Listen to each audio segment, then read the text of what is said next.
இன்றைக்கி மேரேஜ் அப்படின்ற ஒரு விஷயம் சார்.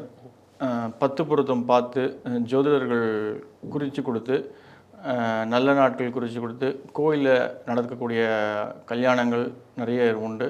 அதே மாதிரி நீங்கள் சொன்ன மாதிரி மனம் பிடிச்சி போய் ஒருத்தருக்கு ஒருத்தர் பழகி லவ் மேரேஜ் அப்படின்ற ஒரு விஷயமும் நடக்குது.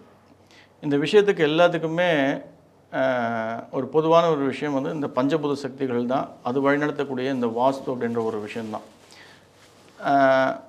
2 வகையிலையும் நம்ம ஏற்கனவே பேசுன மாதிரி பொருத்தம் பார்த்து கல்யாணம் பண்ணவங்களும் சரி,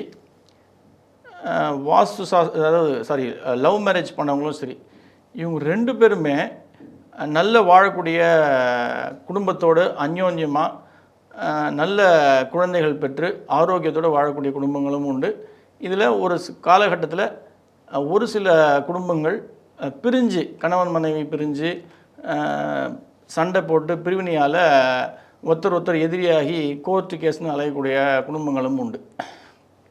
இதில் பிரதானமாக நீங்கள் பார்க்க வேண்டிய ஒரு விஷயம் என்ன அப்படின்னா, இதில் ஜோதிடம் தோற்று போச்சுன்னு நான் சொல்ல ஆர்கியூ பண்ண வரல.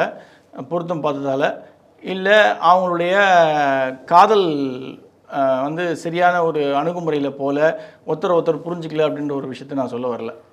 நீங்கள் 98% பிரிவினை, அதாவது விவாகம் அப்படின்ற ஒரு விஷயம் ரத்தாகி இன்றைக்கி கணவன் மனைவி பிரிஞ்சு வாழறாங்க அப்படின்னா, அதற்கு நம்ம வாஸ்துவில் சொல்லக்கூடிய அந்த அடிப்படை விதிகள்னு ஒன்று சொல்லுவோம்.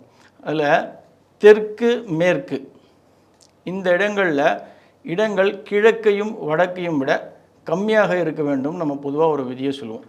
அந்த விதி மாறுபட்டு கிழக்கிலையும் வடக்கிலையும் ஜாஸ்தி இடங்களை விட கம்மியான இடங்களாகி தெற்கும் மேற்கும் ஜாஸ்தி இடங்கள் ஆகி போச்சு அப்படின்னா, நிச்சயமாக இது வந்து ஒரு அடிப்படை தவறாகி இந்த கணவன் மனைவி பிரிவு அப்படின்றதுக்கு வந்து ஒரு முதல் அடிப்படை படியாக அமைந்துவிடும்.